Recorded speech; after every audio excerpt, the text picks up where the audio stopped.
There's a pattern hidden in plain sight that most people never question. Some individuals remain financially unstable for decades, even though nothing is wrong with them. They're not reckless. They're not lazy. They're not intentionally disobedient. Yet their financial life feels fragile. One emergency undoes months of progress. One mistake wipes out momentum. One delay sets them back again. And here's the uncomfortable part. The Bible never presents this as a mystery. Ancient scripture quietly reveals that money does not respond to faith the way people assume it does. It responds to wisdom systems. That distinction alone explains why two people can believe the same, pray the same, even work equally hard, and experience completely different financial outcomes. What most believers were taught was devotion. What they were rarely taught was design. And design always wins. This video is not about motivation. It's not about positivity. It's not about hoping harder. It's about ancient biblical wealth principles that governed financial success thousands of years ago and still quietly govern it today. Not symbolically, not spiritually only, but structurally. Once you see these principles clearly, you stop asking why effort hasn't paid off and start understanding what effort was missing. Principle 1. Wealth follows wisdom, not effort. One of the biggest misunderstandings in modern faith culture is the belief that effort alone produces increase. Ancient scripture never taught that. Effort was expected. Wisdom was rare. That's why wisdom was treated as a form of currency long before money existed. In biblical times, people didn't chase outcomes. They chased understanding. They believed clarity created advantage, and advantage produced results. This is why Solomon's request is one of the most misunderstood moments in Scripture. When offered anything, he didn't ask for riches, security, or protection. He asked for discernment, the ability to judge situations accurately before acting. And only after wisdom was established, wealth followed naturally. That sequence matters. Wisdom first, increase second. Not because God plays favorites, but because systems reward alignment. Here's the part most people don't like to hear.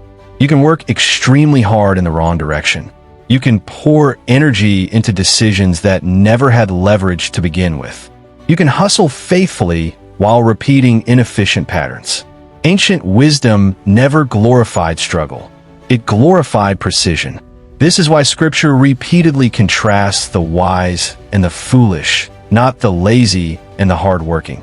Both groups often worked. Only one group progressed. The foolish didn't lack effort. They lacked understanding. They reacted emotionally. They moved without foresight. They acted without considering long-term consequences. Wisdom, on the other hand, slowed decisions down, but sped results up. It filtered choices. It reduced waste. It prevented repetition of mistakes.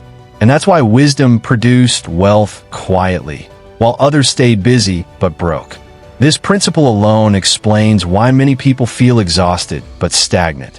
They're not weak. They're misaligned. Ancient biblical wealth was never built on speed. It was built on clarity before movement.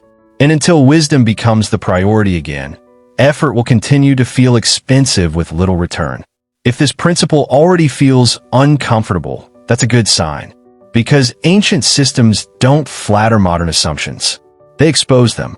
And the next principle explains why need has never been enough to attract provision, no matter how sincere someone is. Principle 2. Money responds to order, not need. This principle alone dismantles one of the most common financial assumptions people carry. Need does not attract money. Urgency does not move provision. Desperation does not create increase. Order does. Ancient scripture never shows provision responding to panic.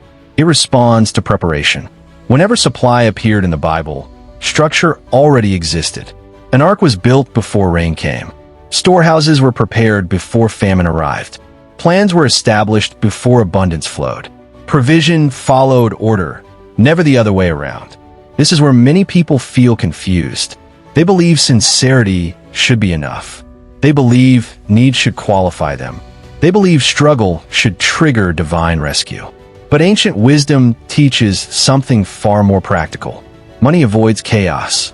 If finances are disorganized, unclear, and unmanaged, money passes through quickly, even when it arrives. This is why some people receive income but never experience stability. Why raises don't change reality. Why side hustles don't solve pressure. It's not lack of opportunity. It's lack of order. Order means clarity. Clarity means boundaries. Boundaries create safety. Money behaves like any valuable resource. It stays where it is protected.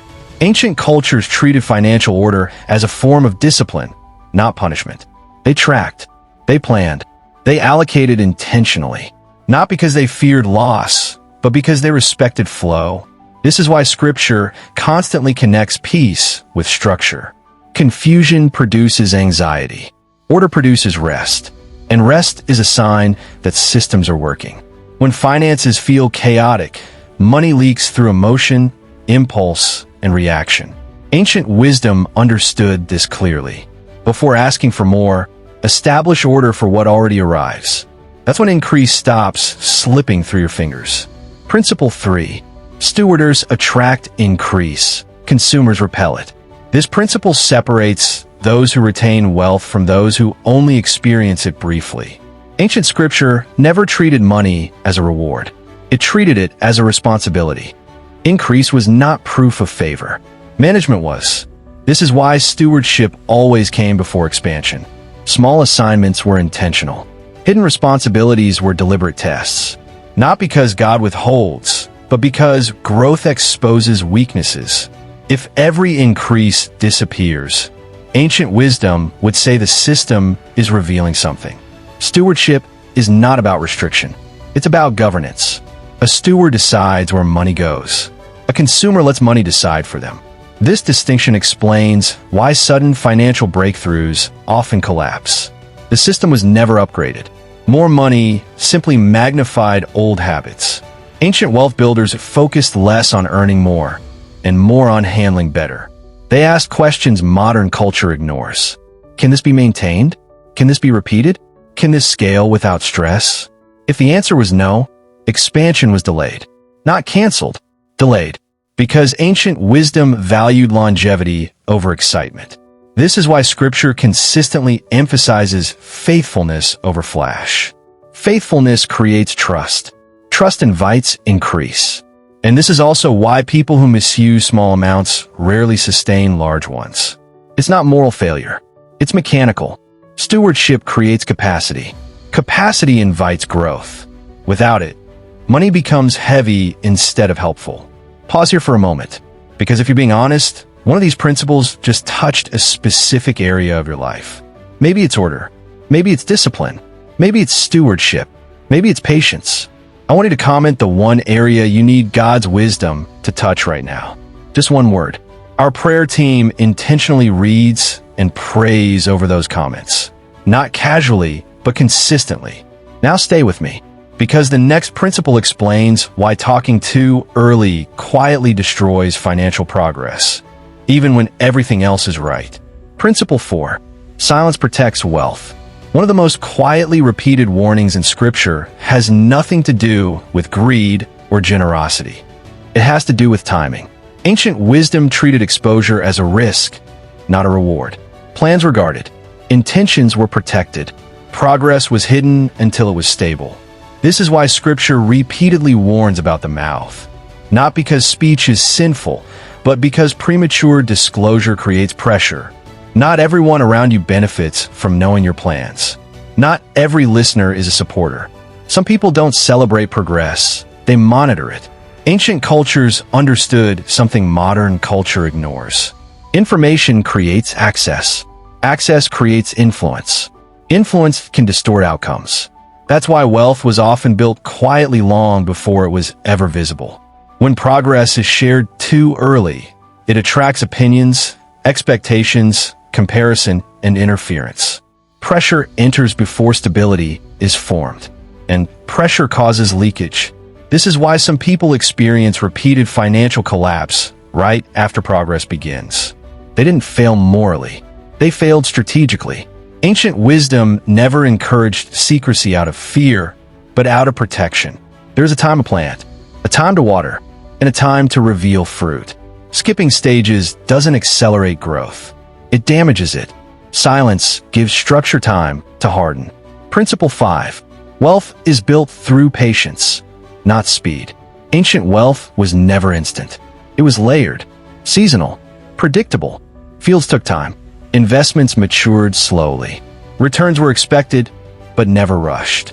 This is why Scripture treats patience as strength, not delay. Patience protected systems while growth happened quietly underneath.